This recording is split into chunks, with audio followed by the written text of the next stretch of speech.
அக்கா, இன்னைக்கு நீ ஆபீஸ் போக வேணாம்க்கா. ஏன் போனா என்ன ஆகும்? இல்லக்கா, நீ ஆபீஸ் போனா அங்க எல்லாரும் உன்கிட்ட ஏன் கல்யாணம் நின்னு போச்சுன்னு கேட்டு உன்னை ரொம்ப கஷ்டப்படுத்துவாங்க.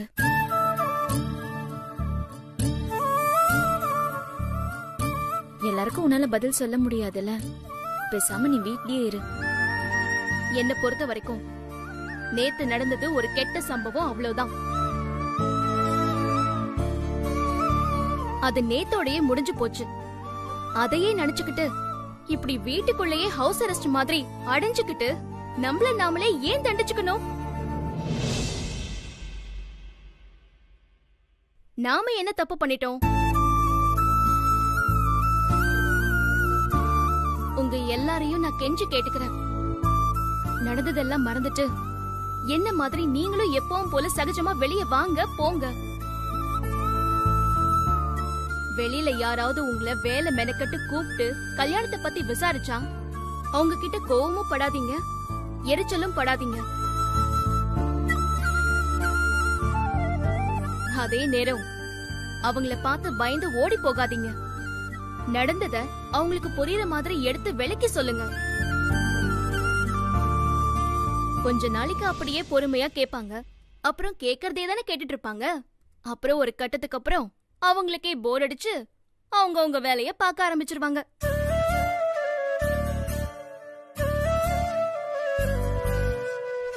நான் சொல்ல வேண்டியதெல்லாம் சொல்லிட்டேன். அப்புறம் உங்க இஷ்டம். எனக்கு டைம் ஆச்சு, நான் ஆபீஸ் கிளம்புறேன். வரேன். தென்றல், தென்றல்,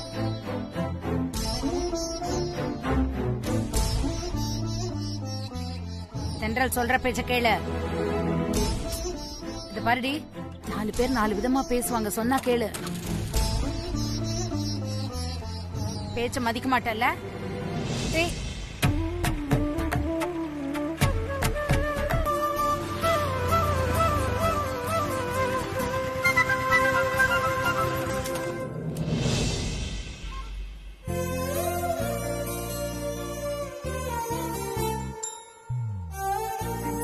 நீங்க என் வாழ்க்கையை காப்பாத்துறதுக்காக தான் நடக்க இருந்த கல்யாணத்தை நிறுத்துனீங்கன்னு புரிஞ்சுக்காம நான் உங்க மனச ரொம்ப காயப்படுத்திட்டேன். ரொம்ப சாரி.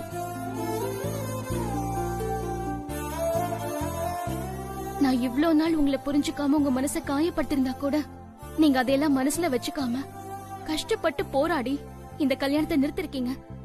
என் வாழ்க்கையை நீங்க காப்பாத்திட்டீங்க. அதுக்கு உங்களுக்கு நான் எத்தனை தடவை நன்றி சொன்னாலும் பத்தாது. பரவாயில்ல விடுமா, மொத்தத்துல நீ என்ன புரிஞ்சுக்கிட்டல்ல, அது போதும் எனக்கு. அப்புறம் இன்னொரு முக்கியமான விஷயம். சொல்லுங்க அத்தை. இந்த கல்யாணம் நின்னது மூலமா உன் வாழ்க்கையில நடக்க இருந்த ஒரு பெரிய ஆபத்தான கட்டத்தை நீ ரொம்ப புத்திசாலித்தனமாவும் துணிச்சலாவும் கடந்து வந்திருக்க. இதுக்கப்புறமாவது நீ ரொம்ப கவனமா இருக்கணும். இனி நீ எடுத்து வைக்கிற ஒவ்வொரு அடியையும் ரொம்ப நிதானமாவும் பொறுமையாவும் எடுத்து வைக்கணும். யாருக்கும் எந்த சென்டிமெண்ட்டுக்கும் இடம் கொடுக்காம உன் வாழ்க்கைக்கு எது சரி எது தப்புங்கறத நீயாவே யோசிச்சு உன் மனசு சொல்றபடி நடக்கணும். இனி உன் வாழ்க்கை சம்பந்தமா நீ எடுக்கிற எந்த முடிவும் ரொம்ப சரியான முடிவாதான் இருக்கும்னு நான் நம்புறேன். கண்டிப்பா அத்தை. இனிமே என் வாழ்க்கையில எந்த குழப்பமும் வராது. எல்லாத்தையும் நிதானமா யோசிச்சு சரியான முடிவைதான் எடுப்பேன். இனிமேலாவது உனக்கு என் பையன் சித்து தான் பொருத்தமானவங்கிறத நீ கூடிய சீக்கிரம் புரிஞ்சுக்கணுமா? அத்தை,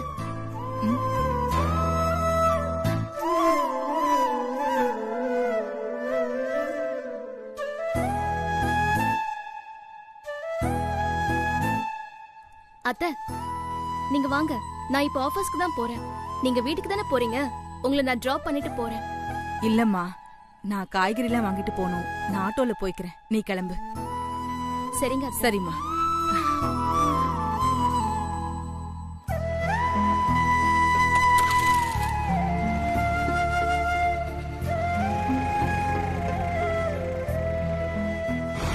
சித்து, உனக்கு நான் தேங்க்ஸ் சொல்லியே ஆகணும். ரொம்ப தேங்க்ஸ். ஏங்க, எதுக்கு தேங்க்ஸ் எல்லாம்? நீ மட்டும் அந்த நேரம் என்ன சுயமா முடிவெடுக்க சொல்லாம இருந்திருந்தா நான் கண்டிப்பா அந்த குழப்பத்துல ஆகாஷ்க்கு கழுத்து நீட்டி வாழ்க்கை பூரா கஷ்டப்பட்டிருப்பேன். அந்த நேரம் எல்லார் மாதிரி நீயும் என்ன இந்த கல்யாணத்துக்கு சம்மதிக்க சொல்லியோ இல்ல வேண்டான்னு சொல்லி கட்டாயப்படுத்திருந்தா நான் என்ன முடிவெடுத்திருப்பேன்னு எனக்கே தெரியல. ஆனா கண்டிப்பா அப்ப நான் எடுத்த முடிவு ஒரு குழப்பமான முடிவாதான் இருந்திருக்கும். அந்த மாதிரிலாம் என்ன போக விடாம என்ன ஒரு நிமிஷம் கண்ணை மூடி சுயமா யோசிக்க சொன்ன பாரு. உண்மையிலேயே நீ ரொம்ப கிரேட் சித்து. நீ அப்படி சொன்னதுனாலதான் என்னால அப்படி ஒரு தெளிவான முடிவை எடுக்க முடிஞ்சது. இப்ப நான் ரொம்ப நிம்மதியா இருக்கேன். என் நிம்மதிக்கு காரணமே நீதான். தேங்க்யூ. அட என்னங்க?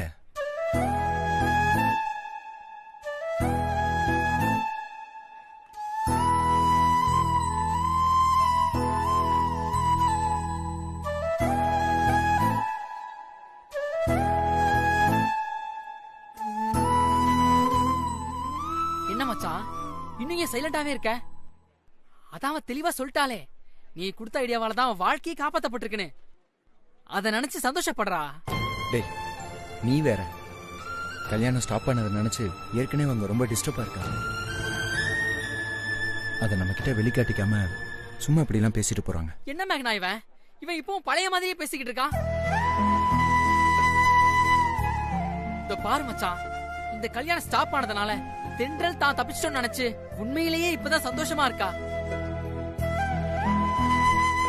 அத புரிஞ்சுக்காம கிறுக்குத்தனமா பேசிக்கிட்டு இருக்க. பாருடா, இனி தென்றல் வாழ்க்கையில ஆகாஷ்ங்கிற பேருக்கே இடம் கிடையாது. இனிமே தென்றல் சிங்கிள் தான். அதனால நீ எதையும் யோசிக்காம இப்பவாது தென்றல் கிட்ட உன் காதல புரிய வைக்க முயற்சி பண்ணு. வெளியே என்னதான் சமாளிச்சு பேசினாலும் உங்க மனசுக்குள்ள நீங்க ரொம்ப டிஸ்டர்பா இருக்கீங்கன்னு என்னால புரிஞ்சுக்க முடியும்.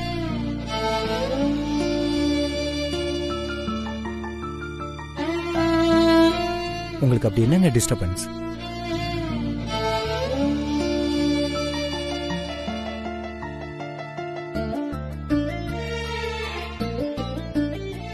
கரெக்ட் தான். வீட்ல இருந்து கிளம்பி வரும்போது நான் தெளிவாதான் கிளம்பி வந்தேன்.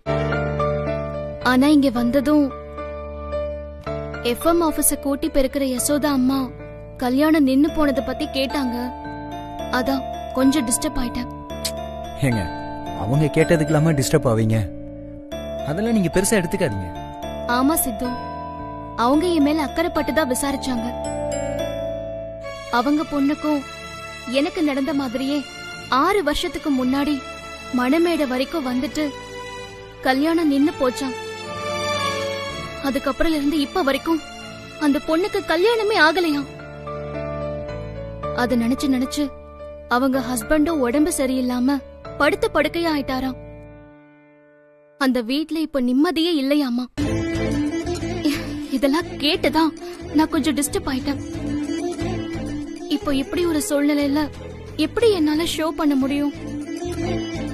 அதான் ஒரே கன்ஃபியூஷனா இருக்கு. என்னங்க நீங்க? இந்த உலகத்துல 100 கோடி பேர் இருக்காங்கன்னா 100 கோடி குடும்பம் இருக்குன்னு அர்த்தம். அந்த 100 கோடி குடும்பத்திலையும் ஏதாவது ஒரு பிரச்சனை இருக்கதான் செய்யும். ஆளாளுக்கு எல்லாரும் குழப்பிட்டு தாங்க இருப்பாங்க. அது எல்லாத்தையும் நம்ம மனசுல போட்டுக்க முடியுமா?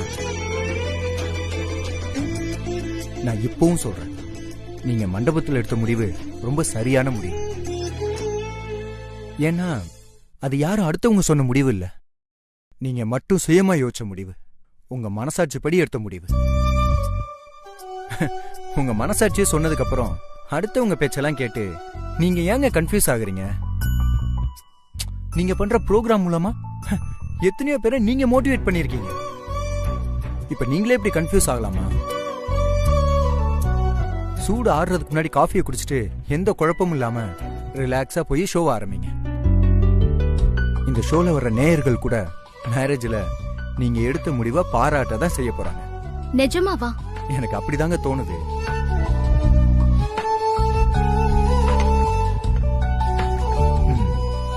சீக்கிரமா காஃபி குடிச்சிட்டு ப்ரோக்ராம் போங்க.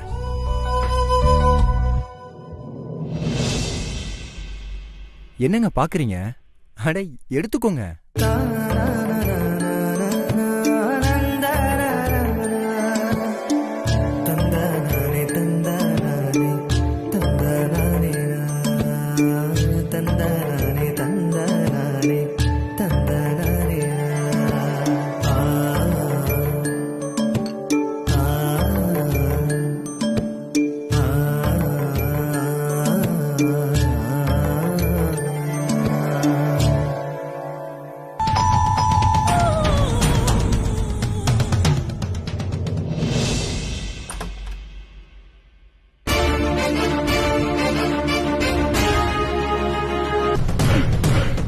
என்ன மாமியாரே, சம்பந்தமே இல்லாம இங்க வந்திருக்கீங்க? என்ன விஷயம்? எதுவும் உதவி கிதவி தேவைப்படுதோ? சொல்லுங்க, என்ன உதவி? உன்கிட்ட உதவி கேட்கிற அளவுக்கு நான் ஒன்னும் தாழ்ந்து போயிடல. அப்போ எதுக்காக இவ்ளோ தூரம் என்ன தேடி வந்திருக்கணும்? நான் அத்தனை தடவை சொல்லியும் நீ கொஞ்சம் கூட பயப்படாம நீ நினைச்ச மாதிரியே என் பேரன் கல்யாணத்தை நிறுத்திட்டல. மன்னிக்கணும், கல்யாணத்தை நிறுத்துறதுக்கான முயற்சியை மட்டும்தான் நான் எடுத்தேன். மத்தபடி கல்யாணத்தை நிறுத்தினது நான் இல்ல, தென்றல் தான். அவ சுயமா யோசிச்சு எடுத்த முடிவு. அவளை அப்படி யோசிக்க வச்சது நீயும் உன் பிள்ளையும் தாண்டி. இந்த கல்யாணம் நின்னு போனதுனால என்னால வெளியில தலை காட்டவே முடியலடி. வீட்டுக்குள்ளேயே இருக்கலாம்னு பார்த்தாலும் யாராரோ போன் பண்ணி ஏன் கல்யாணம் நின்னு போச்சுன்னு துக்கம் விசாரிக்கிறாங்க. நான் தான் கல்யாணத்துக்கு முன்னாடியே உங்களை எச்சரிச்சேன்ல, எப்படியும் நான் இந்த கல்யாணத்தை நிறுத்திடுவேன்னு. அப்பவே நீங்க சுதாரிச்சு நீங்களாவே இந்த கல்யாணத்தை நிறுத்தி இருந்தா இப்ப இப்படி எல்லாம் அவமானப்பட வேண்டி வந்திருக்குமா? ஏண்டி பேச மாட்ட? ஏன் பேச மாட்ட? நீ போட்ட சவால்ல என்ன ஜெயிச்சுட்டேங்கிற ஆணவத்துல தானே பேசுற. பேசு, உன் கதைய நான் அப்புறமா பாத்துக்கிறேன். இப்போ என் கோவம் அந்த தென்றல் மேலதான். அவன் பேச்ச கேட்டு இல்லாத ஆட்டம் எல்லாம் ஆடி கல்யாணத்தை நிறுத்திட்டால. அவளை நான் சும்மா விட மாட்டேன். என்ன பண்ண போறீங்க? தென்றல கொலை பண்ண போறீங்களா? எனக்கு தோணுச்சுன்னா நான் அதையும் செய்வேன். ஏன் மாமியாரை இப்படி தேடி வந்து காமெடி எல்லாம் பண்றீங்க? இனிமே நீங்க தென்றல இல்ல, தென்றலோட நிழல கூட சீண்டி பார்க்க முடியாது.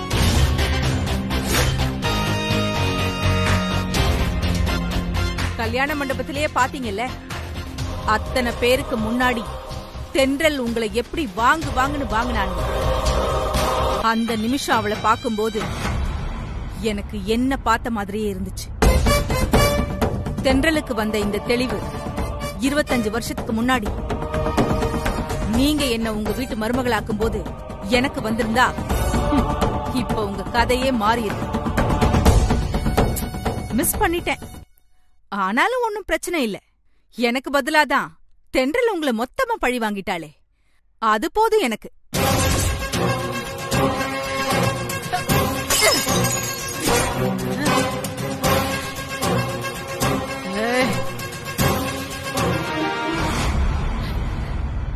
அவ என்ன பழி வாங்கலடே, நான் தான் அவளை பழி தீர்க்க போறேன். உன் பேச்ச கேட்டுக்கிட்டு என்ன அவமானப்படுத்தின அந்த தென்றல நான் எப்படி பழி தீர்க்க போறேங்கிறத நீயும் பார்க்கத்தானே போற. கூடிய சீக்கிரம் அந்த தென்றல் தானா என்ன தேடி வந்து என் கால்ல விழுந்து கதறுவா. கதற வைக்கிற, அதுக்கப்புறம் இருக்குடி உனக்கு. நம்ம முதல் காலர் யாருன்னு பார்க்கலாமா? அவங்க சமீபத்துல சந்திச்ச சுவாரஸ்யமான விஷயம் என்னன்னு கேட்கலாம். ஹலோ, வணக்கம். சொல்லுங்க, நீங்க யாரு? உங்க பேர் என்ன? எங்க இருந்து பேசுறீங்க? நான் காந்திமதி சைதாப்பேட்டையில இருந்து பேசுறேன். ஓ, வணக்கம் சைதாப்பேட்டை காந்திமதி. சொல்லுங்க, சமீபத்துல நீங்க சந்திச்ச சுவாரஸ்யமான விஷயம் என்ன? எல்லாம் உன் கல்யாணம் தாமா.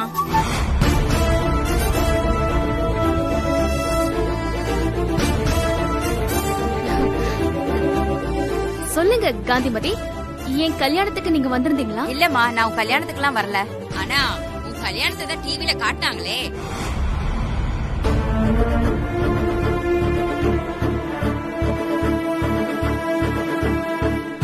சும்மா சொல்லக்கூடாதுமா.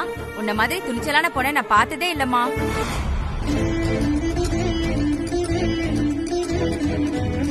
இப்படிதாம்மா இருக்கணும். இந்த கல்யாணத்துல நீ எடுத்த முடிவுதான் ரொம்ப சரியான முடிவு. நீ ஒண்ணும் கவலைப்படாதம்மா. உனக்கு அந்த ஆகாசை விட நல்ல மாப்பிள்ளை கிடைப்பான்.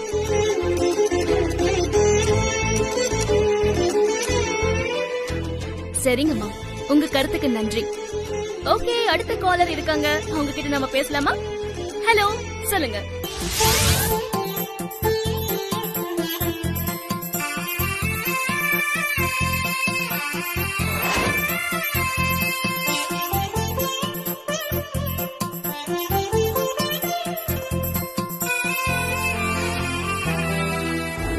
சூடு ஆடுறதுக்கு முன்னாடி காஃபியை குடிச்சிட்டு எந்த குழப்பமும் இல்லாம ரிலாக்ஸா போய் ஷோ ஆடுங்க. இந்த ஷோல வர்ற நேயர்கள் கூட மேரேஜ்ல நீங்க எடுத்த முடிவை பாராட்டதான் செய்ய போறாங்க.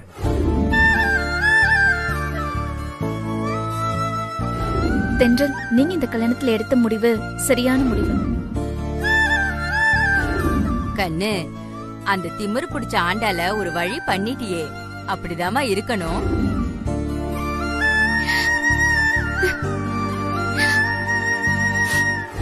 தென்றல் அக்கா, நீங்க எடுத்த முடிவுதான் சரி.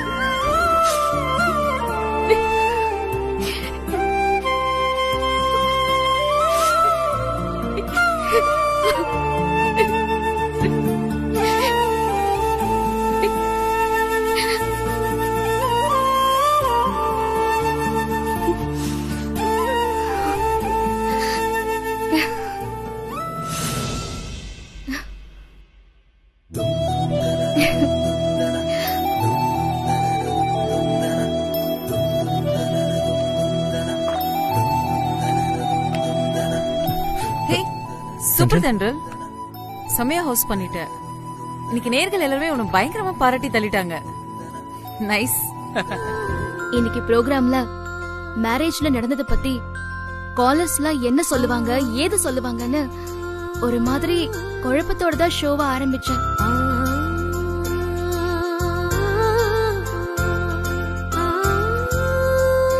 சித்து, நீ எப்படி கரெக்டா ஜட்ஜ் பண்ண? இன்னைக்கு காலர்ஸ்ல உன்னை பாராட்டுவாங்கன்னு ரொம்ப கான்பிடன்ஸா சொன்ன. பரவாயில்ல சித்து, உண்மையிலே நீ ரொம்ப ஸ்மார்ட் தான். நான் இத்தனை நாளா இந்த ப்ரோக்ராம பண்ணிட்டு இருக்கேன், ஆனா என்னாலயே என் காலர்ஸ புரிஞ்சுக்க முடியல. நீ கரெக்டா ஜட்ஜ் பண்றியே. அந்த அளவுக்கு நீ நல்லது கெட்டதெல்லாம் புரிஞ்சு வச்சிருக்க இல்ல?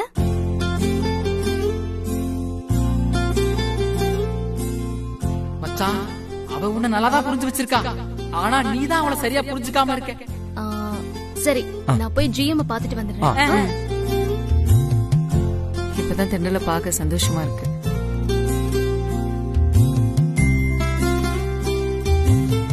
சரி வாங்க.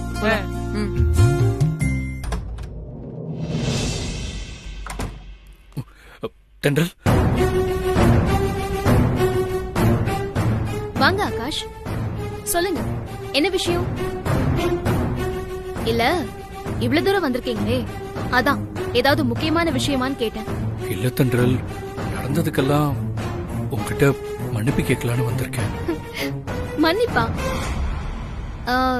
எதுக்கு மன்னிப்பு? மன்னிப்பு கேக்குற அளவுக்கு நமக்குள்ள அப்படி என்ன ரிலேஷன்ஷிப் இருக்கு?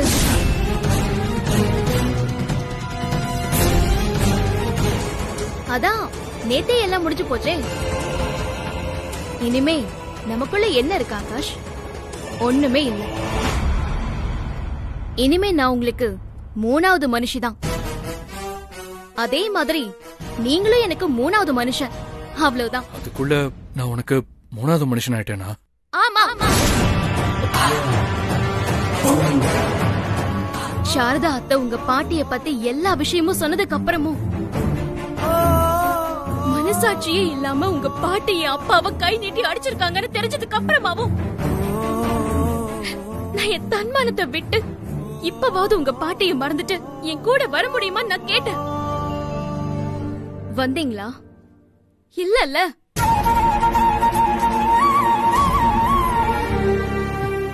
சாரி தென்றல்.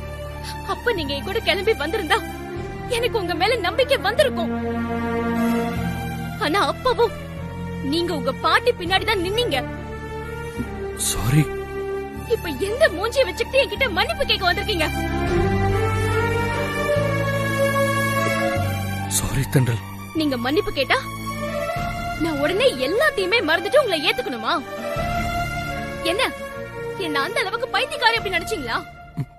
சாரி தென்றல். நீங்க இப்ப வந்து என்கிட்ட இத்தனை சாரி கேட்கறதுக்கு பதிலா நேத்து மண்டபத்துல உங்க பாட்டிய என் அப்பா கிட்ட ஒரு சாரி கேட்க வச்சிருக்கலாம்ல. சாரி தென்றல்.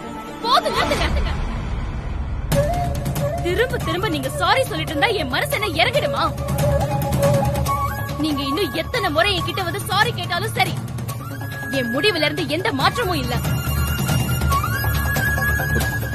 இல்ல தென்றல், கொஞ்ச நாள் வெயிட் பண்ணு. அதுக்குள்ள நான் பாட்டியை எப்படியாவது சமாதானப்படுத்தி சாரி கேட்க வைக்கிறேன். தேவையே இல்ல. ஒரு விஷயத்துக்கு காலம் கடந்து கிடைக்கிற நீதியும் மன்னிப்பும் ஒரு பிரயோஜனமும் படாது. இனிமே நீங்க என்ன பண்ணாலும் என்னால உங்களை ஏத்துக்க முடியாது. நான் உங்களை என் மனசுல இருந்து தூக்கி எறிஞ்சு 24 hours ஆச்சு.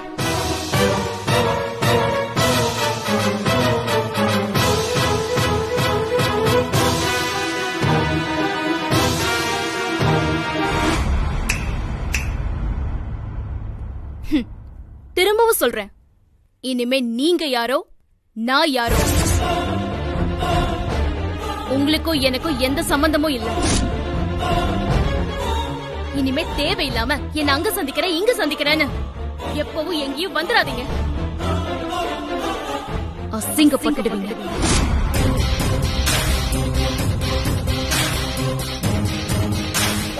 Good bye. Good by.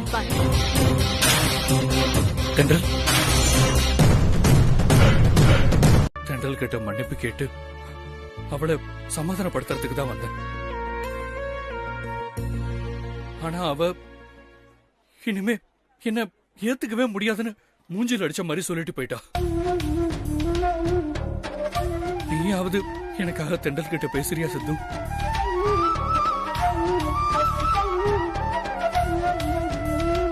Please bro, நீ பேசுனா தென்றல் என்ன நிச்சயமா புரிஞ்சுப்பா. ப்ளீஸ் எனக்காக அவகிட்ட பேச ப்ரோ. ஏதாவது பேசு ப்ரோ.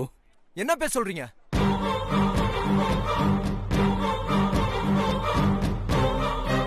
அப்ப எல்லாமே உங்க மேல தானே.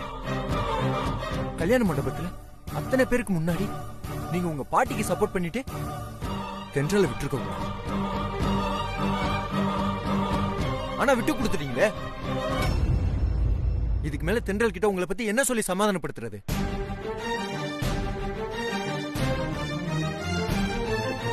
இல்ல சித்து, நான் என் பாட்டிக்கு நன்றி கடன் பட்டிருக்கேன்.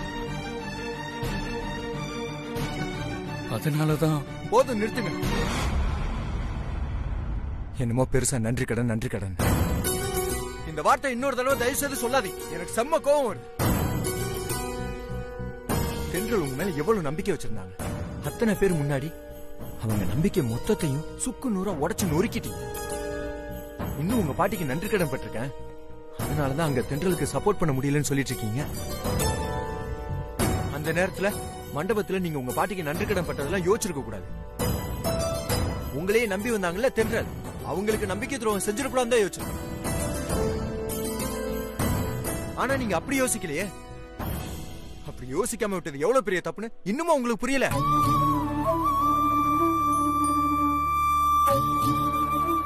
இல்ல, இன்னும் உங்களுக்கு அது புரியலங்க.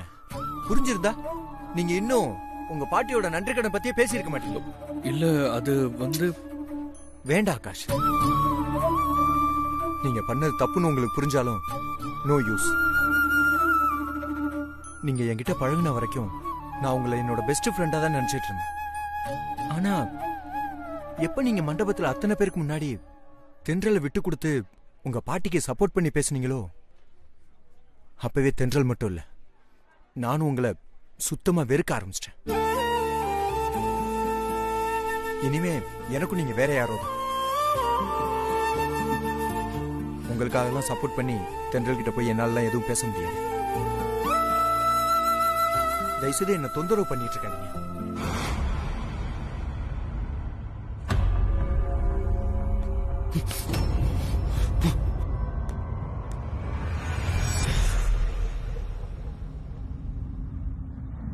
இந்த சந்தர்ப்பத்துக்கு தானே இத்தனை நாள் காத்துக்கிட்டு இருந்த.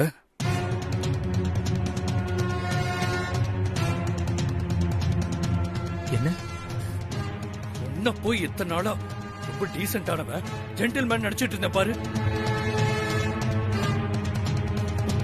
என் புத்திய செருப்பால் அடிக்க.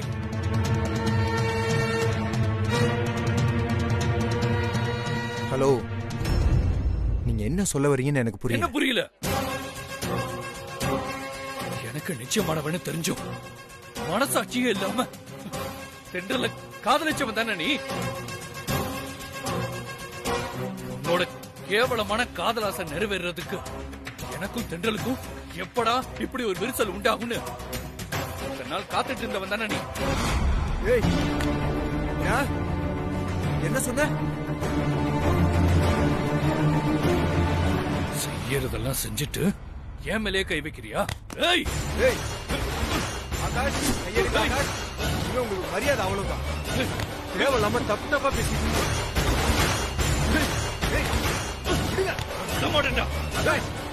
ஆகாஷ் சொன்ன கேளுங்க. ஆகாஷ் என்ன கையா மரியாதையா சொல்லிக்கிறீங்க. சொன்னா கேளுங்க.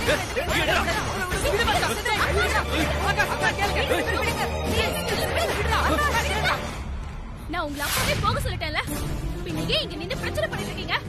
போங்க இங்க இருந்து. சித்து, நீ வா.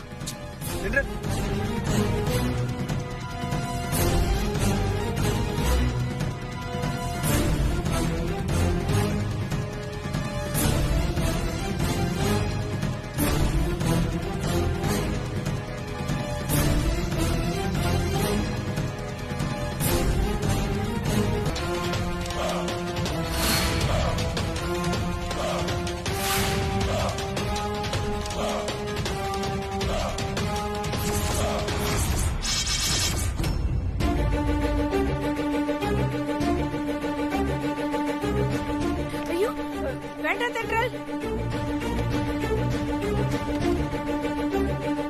வேண்டாம் தென்றல். இந்த லட்சணத்துல இந்த போட்டோ வேற வேண்டாண்டி.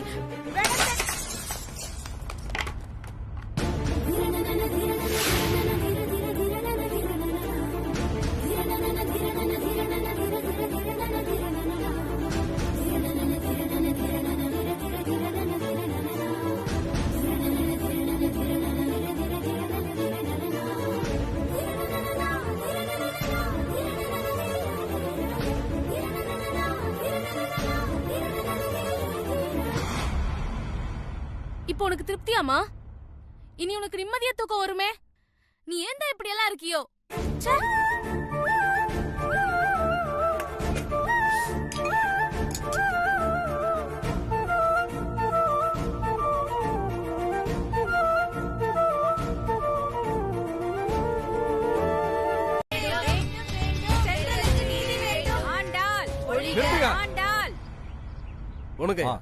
உனக்குமா என்னமா உங்க பிரச்சனை? உங்களுக்கு போன் பண்ணி வர வச்சவங்க பிரச்சனை என்னன்னு சொல்லாம விட்டுட்டாங்க. சொன்னாங்கம்மா. அதுக்காக எந்த பர்மிஷனும் இல்லாம இப்படி வீட்டுக்கு முன்னாடி வந்து கலாட்டா பண்ணுவீங்களா? இது ரெசிடென்சியல் ஏரியாமா. இங்கெல்லாம் இப்படி வந்து கத்தி கலாட்டா பண்ணக்கூடாது. தயவு செஞ்சு கிளம்பி போங்க. அப்படியெல்லாம் போக முடியாது. தென்றல் கிட்ட இந்த அம்மா மன்னிப்பு கேட்டாதான் நாங்க இங்க இருந்து போவோம். வேண்டும் வேண்டும் தென்றலுக்கு நீதி வேண்டும் வேண்டும் வேண்டும். என்ன இன்ஸ்பெக்டர் வேடிக்கை பார்த்துட்டு நிக்கிறீங்க? இவங்க எல்லாரையும் அடிச்சு வெளியில துரத்துங்க. வேண்டும் வேண்டும் நீதி வேண்டும். அம்மா கொஞ்சம் பொறுமையா இருங்கம்மா. நிறுத்துங்கம்மா, நிறுத்துங்க. இந்த பாருங்க, இவங்க தென்றலுக்கிட்ட கண்டிப்பா மன்னிப்பு கேட்பாங்கம்மா. அதுக்கு நான் பொறுப்பு.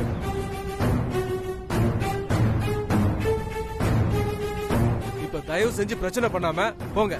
சார், உங்க வார்த்தையெல்லாம் நம்பி எங்களால போக முடியாது. இந்த அம்மாவை தென்றல் கிட்ட இப்பவே மன்னிப்பு கேட்க சொல்லுங்க. அம்மா கண்டிப்பா மன்னிப்பு கேட்பாங்கம்மா. வேணா நீங்க ஸ்டேஷனுக்கு வந்து ஒரு ரிட்டர்ன் கம்ப்ளைண்ட் எழுதி கொடுங்க. தாராளமா வரும். எங்களுக்கு என்ன, தென்றலுக்கு நீதி வேணும். வாங்க ஸ்டேஷனுக்கு போலாம்.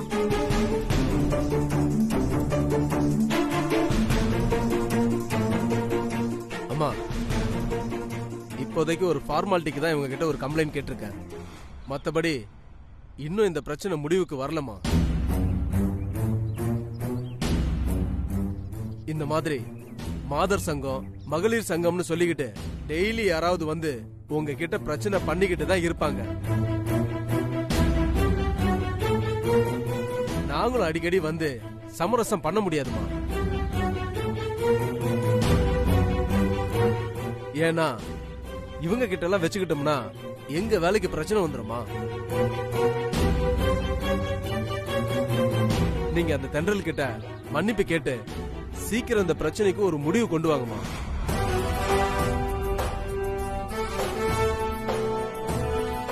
வரமா, வாங்க. ஏமா உங்க மனசுல என்னதான் நினைச்சிட்டு இருக்கீங்க? பெரிய கடவுள் தான்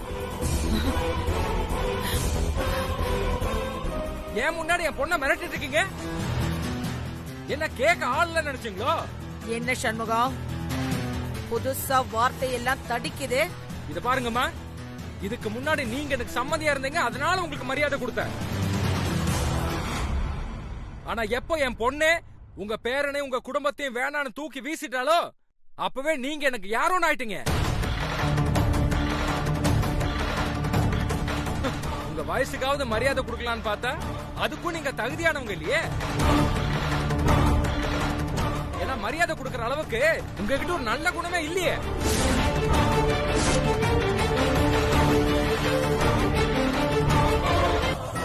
கொஞ்சம் பேசாத இருங்க. அதனால இப்ப நான் இல்ல, யாருமே உங்களை மதிக்க மாட்டாங்க. இதுக்கு மேல இங்க நின்னு அசிங்கப்படாம மரியாதை வெளியே போங்க. ஏங்க நீங்க வேற. அம்மா, அந்த மனுஷன் ஏதோ கோவத்துல பேசுறாருமா, நீங்க அதெல்லாம் எதையும் பெருசா எடுத்துக்காதீங்கம்மா. இப்ப எதுக்கு தேவையில்லாம கெஞ்சிக்கிட்டு இருக்க? ஐயோ நீ வேற கொஞ்ச நேரம் அமைதியா இருக்கியா? அதான் அவங்களுக்கும் நமக்கும் எந்த சம்பந்தமும் இல்லன்னு எப்பவும் முடிவாயிடுச்சுல்ல. அப்புறம் ஏன் திரும்ப திரும்ப வந்து எங்களை தொந்தரவு பண்றீங்கன்னு அவங்கள வெளியில அனுப்புங்கம்மா. வாயில போட்டனா வாய் மூடு. வயசு என்ன, அவங்க வயசு என்ன, மரியாதை இல்லாம பேசுற? இவங்களுக்கு எல்லாம் எதுக்குமா மரியாதை?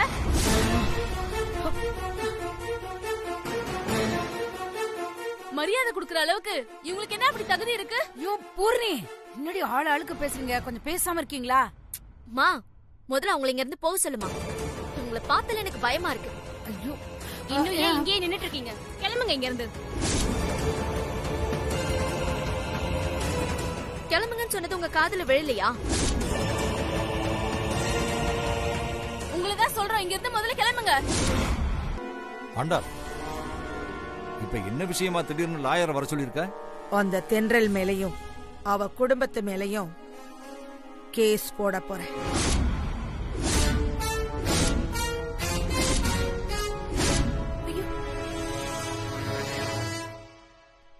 வக்கீல் சார், அந்த தென்றல் மேலையும் அவ குடும்பத்தை சேர்ந்தவங்க மேலையும் மான நஷ்ட வழக்கு போட்டு வக்கீல் நோட்டீஸ் அனுப்பி வைங்க. Okay madam.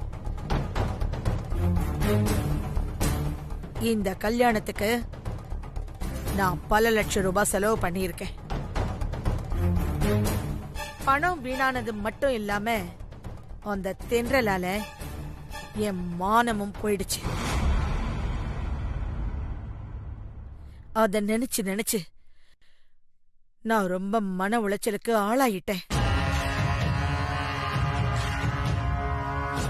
வாழவே எனக்கு பிடிக்கல. தற்கொலை பண்ணிக்கலான்னு கூட தோணுது. அப்படி இப்படின்னு கேஸ்ல நீங்க என்ன ரீசன் வேணும்னாலும் சேர்த்துக்கங்க. Okay madam. மொத்தத்துல அந்த குடும்பமே ஜெயிலுக்கு போகணும். சரிங்க மேடம். என்னாச்சுங்க? லெட்டரை படிச்சுட்டு இவ்ளோ அதிர்ச்சி ஆயிட்டீங்க? என்னாச்சுங்க? என்ன லெட்டர் அது? அதுல என்ன எழுதிருக்கு? அதை படிச்சுட்டு இவ்ளோ அதிர்ச்சி ஆயிட்டீங்க? அந்த ஆண்டாளம்மா நமக்கு வக்கீல் நோட்டீஸ் அனுப்பியிருக்காங்க.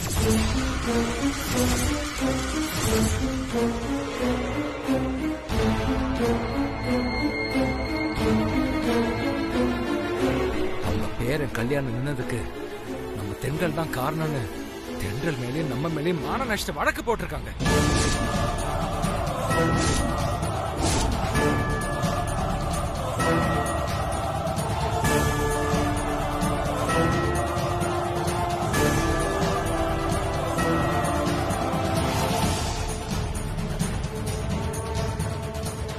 எந்த அர்த்தத்துல இப்படி ஒரு வக்கீல் நோட்டீஸ் அனுப்பியிருக்காங்க? அந்த கல்யாணம் நின்னதுக்கு அந்த அம்மா தான் காரணம். நம்ம கூட என்ன தப்பு பண்ண?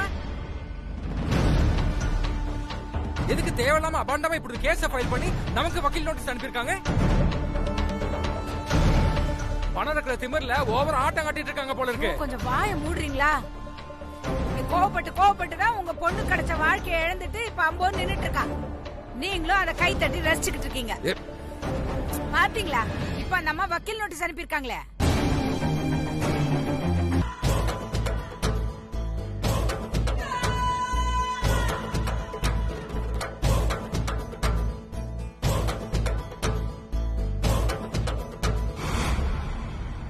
என்ன இங்க வந்திருக்கீங்க? என்ன விஷயம்? உன் வீட்டுக்கு வக்கீல் நோட்டீஸ் வந்துடுச்சா? அதுக்கு எதுக்கு இங்க வந்திருக்க? யாராவது ஒரு வக்கீல தானே தேடி போயிருக்கணும். அது சரி, வக்கீல தேடி போற அளவுக்கு உங்களுக்கு ஏது வசதி? உங்க எல்லாருக்கும் வாய் மட்டும்தானே நீளம். அம்மா, கல்யாணம் நின்னு போனதுக்கு ஒரு வகையில நீங்களும் தானமா காரணம். என் பொண்ணு மேல மட்டும் பழிய போட்டு அநியாயமா இப்படி ஒரு வக்கீல் நோட்டீஸ் அனுப்பியிருக்கீங்களே, இது உங்களுக்கே நியாயமா? ஏய், வாய மூடு. நான் தான் கடைசியில சமாதானமாகி உன் பொண்ணுதான் திரும்ப மனமேடையில உட்காருன்னு சொன்னனே, உட்கார்ந்தாடா? இல்ல அப்ப கூட என்ன அவமானப்படுத்திட்டு அவ பாட்டுக்கு கிளம்பி போயிட்டா. அது எவ்வளவு பெரிய தப்புன்னு அவளுக்கு இன்னைக்கு வரைக்கும் தெரியல. அவளுக்கு மட்டுமா? புருஷனுக்கு கூட தான் தெரியல. என்ன குடும்பமே சேர்ந்துகிட்டு அவ்வளவு தூரம் அசிங்கப்படுத்துனீங்கல்ல, அதுக்கப்புறம் நான் ஏன் சும்மா இருக்கணும்? அதான் மான நஷ்ட வழக்கு போட்டு வக்கீல் நோட்டீஸ அனுப்பி வச்சுட்டேன். முடிஞ்சா இந்த கேஸ கோர்ட்ல ஜெயிக்க பாரு. முடியலன்னா குடும்பத்தோட ஜெயிலுக்கு போய் கம்பி எண்ணுங்க.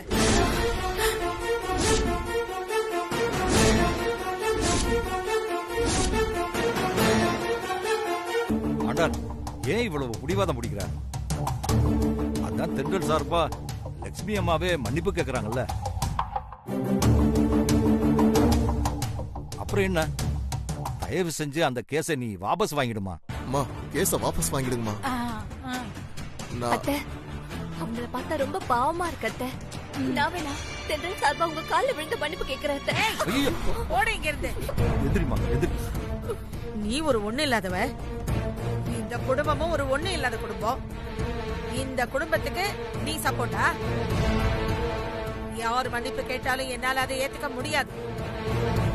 அந்த தென்றல் வந்து என் கால்ல விழுந்து மன்னிப்பு கேட்கணும். அப்பதான் நான் மன்னிப்பேன்.